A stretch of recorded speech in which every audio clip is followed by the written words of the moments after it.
और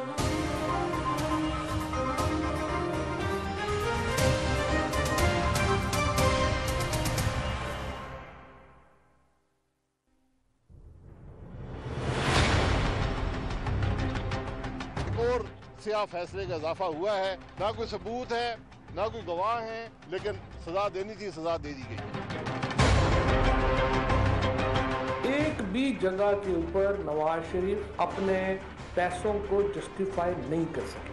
thugs of Pakistan अगर मिला के कह दें नवाज शरीफ और जरदारी को, तो दोनों आज माशाल्लाह अपनी अपनी जगह के ऊपर एक्सपोज हुए हैं। ठग्स ऑफ पाकिस्तान सीरीज 1 लजीजिया है, ठग्स ऑफ पाकिस्तान सीरीज 2 जो है वो ओमनी है। नवाज शरीफ को जो सज़ा दी जा रही है, उसने इस मुल्क को तरक्की दी है, इस मुल्क को एटमी क़ुव्वत बनाया है, इस मुल्क की मईशत को ठीक किया है, इस मुल्क के इंफ्रास्ट्रक्चर को ठीक किया है, इस मुल्क से लोड शेडिंग ख़त्म की है। इल्जाम है अरबों रुपए के, सामने आता है 15,000 का ब्रेकफास्ट। कोई गलती हमारे जिम्मे नहीं है एंड वी विल प्रूव अदालत के अंदर भी, और we will prove with the people of Pakistan.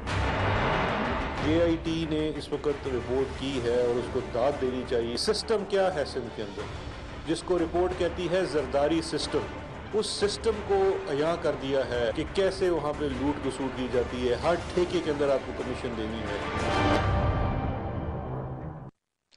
अस्सलाम वालेकुम, आप देख रहे हैं खबर के पीछे फरीद रईस के साथ। एक अहम दिन 24 दिसंबर, जहां आज मियां नवाज शरीफ के खिलाफ 2 रेफरेंसेस पर फैसला महफूज किया गया था और वो फैसला सुनाया गया। एक था फ्लैगशिप रेफरेंस और एक था Al Azizia steel mill reference. Flagship के अंदर तो मियां नवाज शरीफ साहब बरी हो गए, लेकिन अल अजीजिया में 7 साल कैद हो गए और इसके साथ साथ भारी जुर्माना आयद किया गया, साथ साथ नाअहली भी हुई। लेकिन इस सारी सूरत हाल के ऊपर मुस्लिम लीग नून की तरफ से इसको एक स्याह फैसला करार दिया गया। दूसरी जानिब ओमनी ग्रुप के हवाले से जो JIT रिपोर्ट पेश की गई सुप्रीम कोर्ट के अंदर, उस पर आज चीफ जस्टिस साकिब निसार साहब की जानिब से काफी ज्यादा सरजनिश की गई।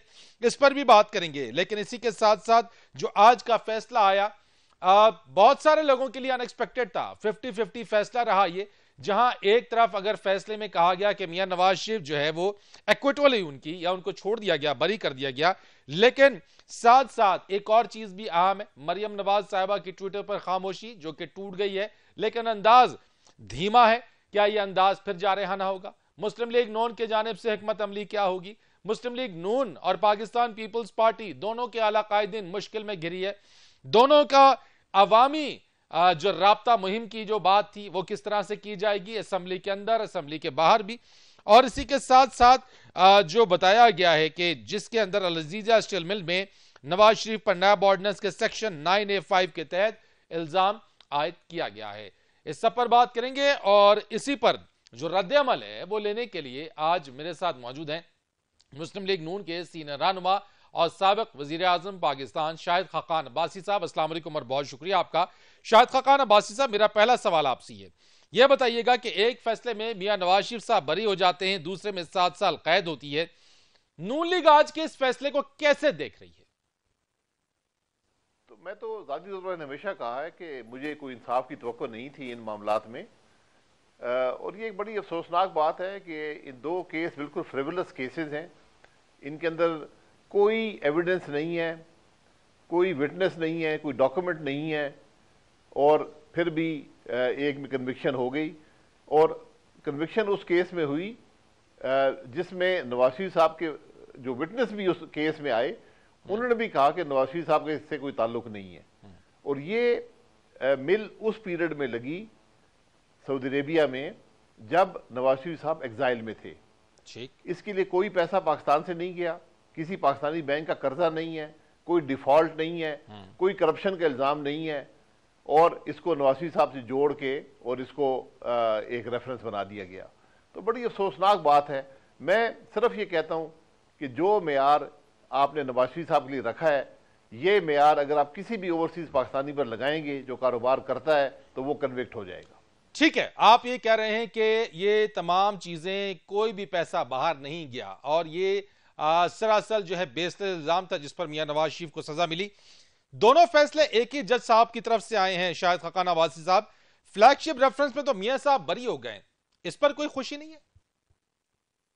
देखिए, ये फैसले जजेस के हैं, मैं तो सिर्फ हकाइक आपके सामने रख रहा हूं। फैसला उन्होंने क्यों एक में कन्विक्ट किया, नहीं किया, ये वो बेहतर जानते हैं। और मैं आपको पूरे वसूख से कहता हूं कि ये फैसला जब किसी अदालत में जाएगा तो ये आउटराइट रिजेक्ट हो जाएगा। इस फैसले की कोई बुनियाद नहीं है। अब आप जो दूसरा फ्लैगशिप वाला है, ये वो मामला था जिस पर नवाज शरीफ साहब को हमेशा बदनाम किया गया, पनामा के रेफरेंस से, अपार्टमेंट्स के रेफरेंस से, और तरह तरह के इल्जामात लगाए गए, और आज उसी में बरी कर दिया गया। तो आज 18 महीने के बाद और 185 पेशियां भुगतने के बाद ये बात साबित हुई है कि नवाज शरीफ साहब के खिलाफ ना करप्शन का कोई सबूत है और ना ही, बल्कि उससे भी ज्यादा करप्शन का कोई इल्जाम भी नहीं लग सका। तो जो शख्स 35 साल मुल्क की सियासत में रहा हो, 5 साल चीफ मिनिस्टर रहा हो, 10 साल प्राइम मिनिस्टर रहा हो, उस पर कोई करप्शन का इल्जाम नहीं है। ठीक है, शाहिद खकान अब्बासी साहब, एक बार फिर मियां साहब पाबंद सलासल हो गए, पार्टी ने इस हवाले से कोई हिकमत अमली मुरतब की है? देखिए, कानून का रास्ता हमने अपनाना है। हमने हमेशा अदालतों का एहतराम किया है, अदालतों के फैसलों को इम्प्लीमेंट किया है, और ये हक है कि इसमें अपील की जाए। और मुझे पूरा यकीन है कि अपील में एक दिन भी ये डिसीजन स्टैंड नहीं करेगा।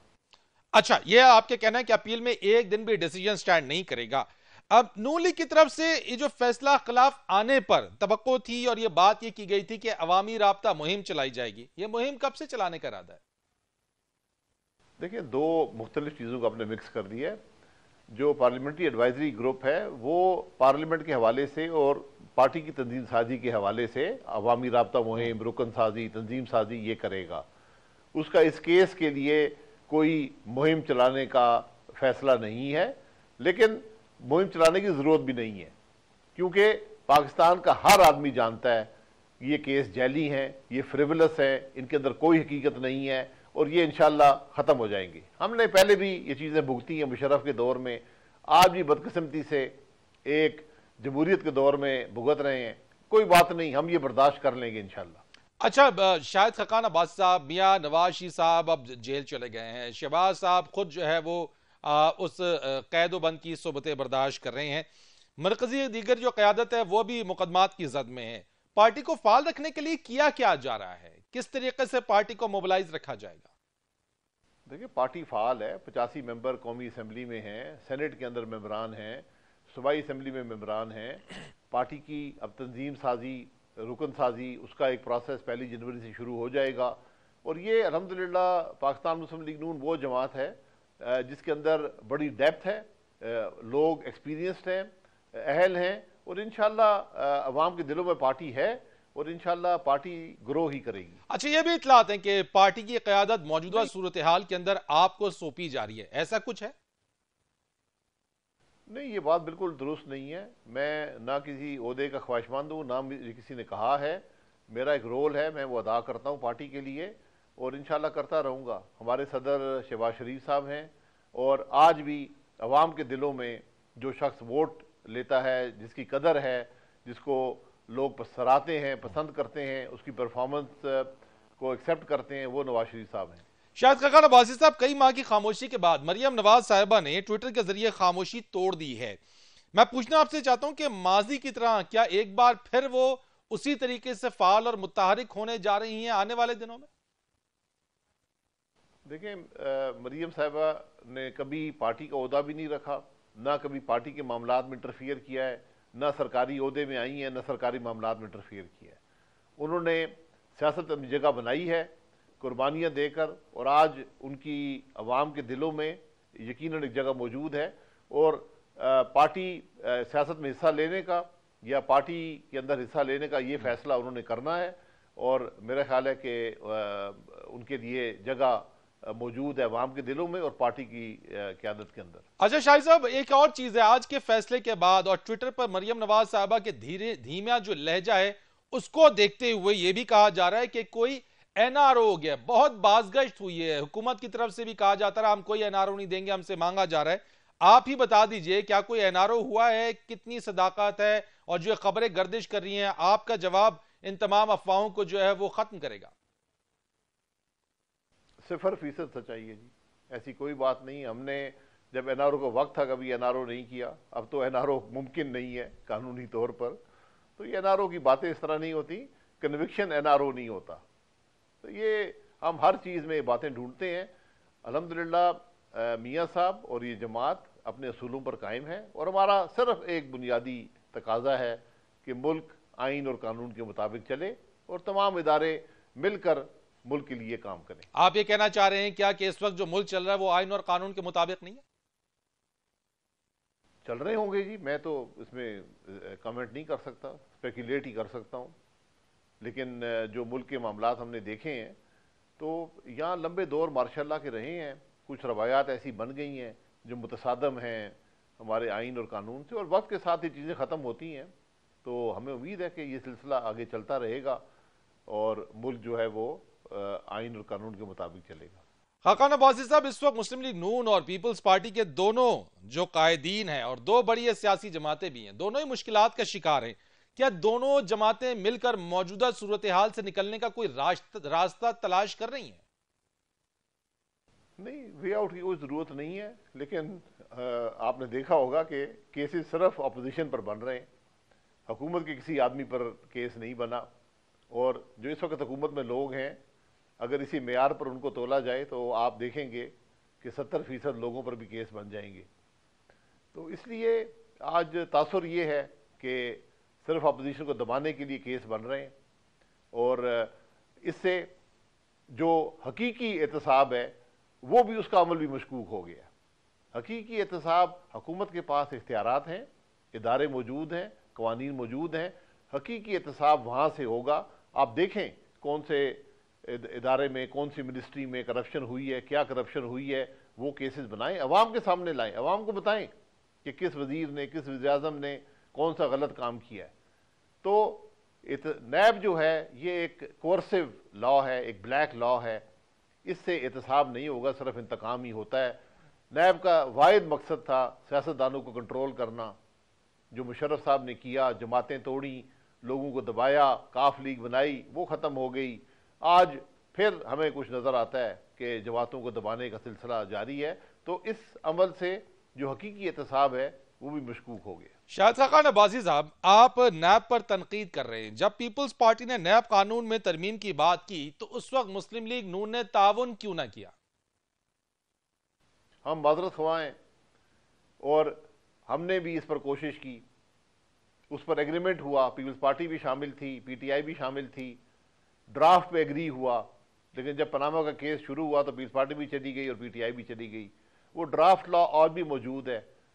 ये इस अंधे कानून को ख़त्म करने की ज़रूरत है, और उस पर आज भी अगर तमाम जमातें बैठें, 2 हफ्ते में एग्रीमेंट हो चुका था ड्राफ्ट लॉ पर, 2 हफ्ते में ये काम हो जाएगा।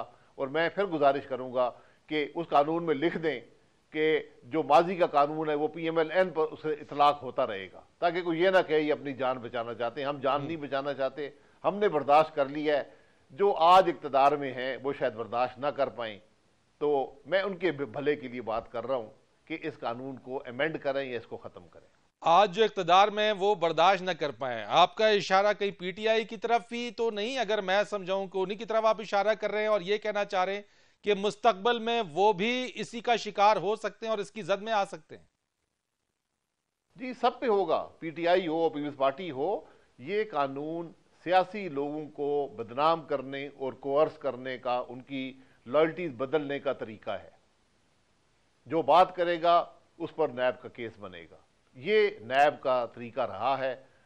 तो अगर पीटीआई समझती है कि ये मुल्क के मुफाद में है तो इसको रहने दें, लेकिन मैं आपको गारंटी करता हूं कि कल ये जो लोग आज पीटीआई में हैं इनके खिलाफ भी इस्तेमाल होगा।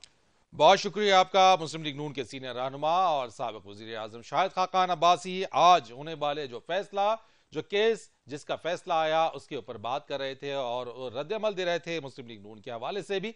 एक ब्रेक लेते हैं और ब्रेक के बाद आज इन्हीं केसेस के ऊपर जो फैसले आए हैं और उसके साथ साथ ओमनी ग्रुप के हवाले से जिस पर वजीर इत्तलात और शहजाद अकबर की जानिब से प्रेस कॉन्फ्रेंस भी की गई, इस पर भी बात करेंगे तज्जिया लेंगे और जानने की कोशिश करेंगे कि इन दोनों केसेस के हवाले से दो बड़ी जमातें हैं, मुल्क की जमहूरी जमातें हैं, उनके ऊपर अगर ये मुश्किलात हैं, वो इन केसेस का सामना कर रहे हैं, तो अगर एक वाहिद हुकूमत रह जाती है और जब कोई ऑपोजिशन नहीं, तो कितना बड़ा खला पैदा हो सकता है ऑपोजिशन जमातों की गैर मौजूदगी में। बात करते हैं, तज्जिया लेते हैं कमर्शियल ब्रेक के बाद।